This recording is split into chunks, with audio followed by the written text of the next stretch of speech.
Okay, during Golddust, well, he's still currently with the E. He's just out with an injury. One of the reasons why he came back is he really wanted to work with his younger brother Cody, and he wanted to help really put him over. We never really saw that match. It's kind of sad. There was initially a build-up to have it happen at WrestleMania. You know, those big brother versus brother sort of storylines, which work great. Instead, the pay-per-view before, we got a match that didn't quite gel very well. Then there was a combination of disinterest as well as small amounts of injuries, which led to Stardust just being tossed into the random ladder match. So, this is the match those two could have had at WrestleMania. Now, I'm taking the Stardust persona. Do I think that if you look back, dashing Cody Rhodes after he had his nose broken, and they slowed down his music so smooth, only smoke and mirrors, only smoke and mirrors. When he came out with the hood, still wore the mask, and had people in the crowd putting the bags over their heads, and he had this really great, like Dr. Doom sort of style. Like, my face has been disfigured, but it hasn't. Brilliant character. Of course, they went away with that over time, and then when they brought him and Golddust together for the Brotherhood, it was just perfect. And then the angle where, Cody wasn't good anymore, wasn't holding his own weight, and then he came as Stardust. The more unique and out there persona for Cody. So I've got Stardust on one side, Golddust on the other. Golddust during the Attitude Era, I forgot how absolutely crazy that character was.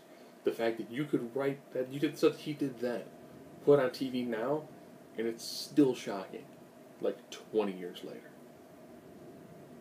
Now I do these differently, where I've got a much larger set of criteria, looking at both the physical attributes of the wrestler, their in-ring style, as well as psychology involved as well.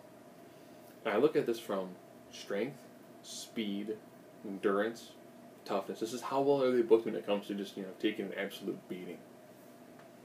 Striking, grappling, submissions, high flying, over with the crowd. Feels like I missed something. I have a list. Strength, speed, endurance, toughness, striking, grappling, submissions, high flying, over with the crowd, psychology, mic work. Okay, I must not use my thumb. So if you end up being, 6-5, person is more likely is going to win. So here we go. Strength. Golddust significantly larger, definitely stronger. Speed. And out of this tag team, Golddust is your strong guy, Stardust is your fast guy. Endurance. I'll be kind of honest with these two, this is what comes down to age. Stardust, still very young, is in ridiculous shape. If Cody were to be about, 6-8 inches taller, he would have won the belt a couple of times by now. He's just great build, great look, knows how to rock a mic fairly well. Just not big enough for Vince. Toughness. I'm giving this one to Golddust. If you look at what Golddust has gone throughout his career, he has taken a tremendous beating. So as of right now, they're pretty much tied. Now we're going to the ring work. Striking. This one, I have to give the striking to Stardust. He definitely has a much wider array of strikes. He does much more moves where he's coming off of the ropes to do things. Yes, they both do have that fantastic opponents in a bent forward position, like he's going for a back body drop to the ground. Golddust is a punch, Stardust is a kick to the face. But I definitely think Stardust throws out definitely more when it comes to the overall amount of striking. Grappling. You don't see Stardust do a lot of this. Golddust definitely does do a lot more in the way of the physical manipulation of their opponent. That this is your reverse atomic drops. It's a lot more from that. A lot more from Golddust. It's just more of his style. Submissions. Neither one of them really use a lot of them. But I will say when it comes to the chain wrestling aspect, it is Golddust. Golddust does a much better job when it comes to working in things like headlocks, arm locks. His chain wrestling is significantly better than Stardust. That's probably because he's got a lot more experience at it. So as of right now, they're entirely looking at the physical attributes. And now we're getting pretty close to seeing how they're going to stack up when it comes to their overall wrestling ability, not on the high flying.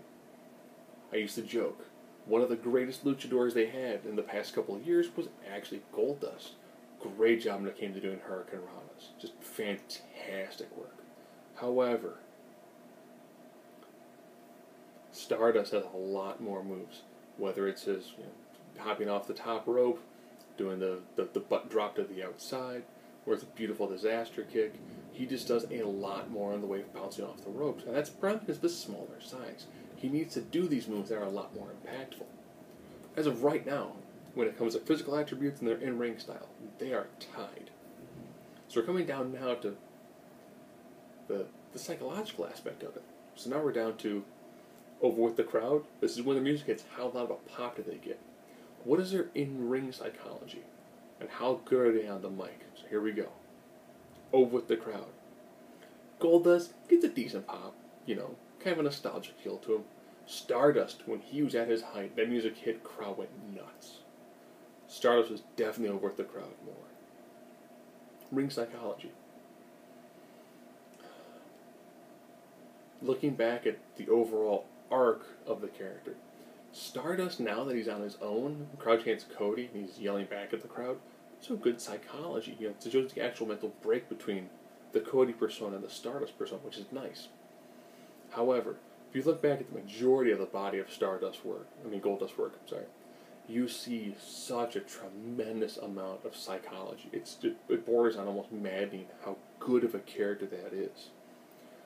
Whether he went from the more ambiguous way that he was in the 90s, to the way that he's wrestling now, to him going with like the Tourette syndrome moments. I mean, he shows a tremendous amount of great skill when it comes to working those nuances into the match. And then mic work. Again, I have to give this to Golddust. I'm looking at this specifically on what they show. If I was to include the YouTube moments, Stardust does some fantastic work on YouTube. But this is probably what you would see on the show. And Golddust, with the character being a lot more developed, knows the voice of the character. And has taken it from weird, kind of ambiguous, kind of homoerotic, kind of rapey, to super gimmicky and super funny when it comes to doing the Tourette's bit that he did.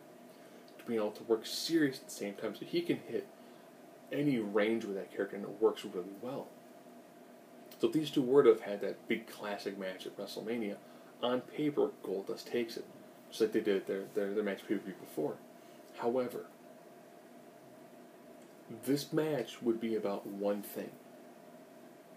One thing. It would be about family.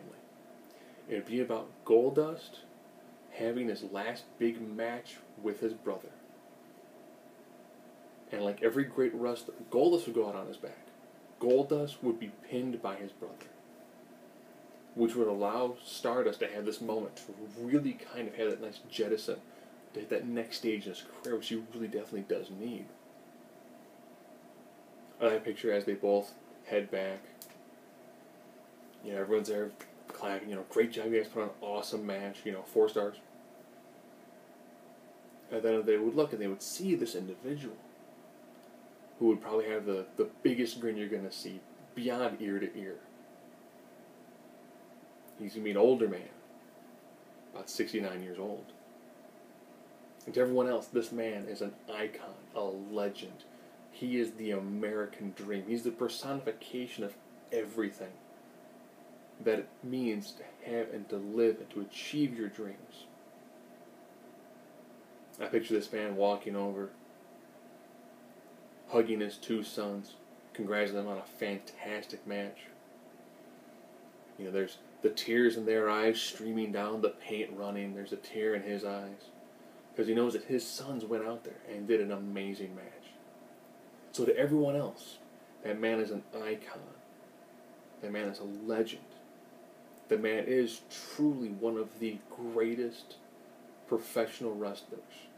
One of the greatest people ever laced a set of boots.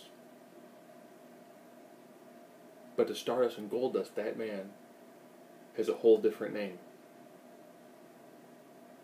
And that name is Dad.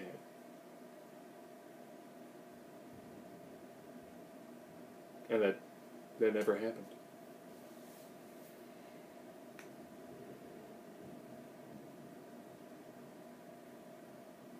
So with that, happy Father's Day for everyone. If your father is still alive, call him. I went out to, I had a meal with my dad. When he left, I said that I loved him. Because I do. And if you can't, if they have passed on, use this day to remember their legacy.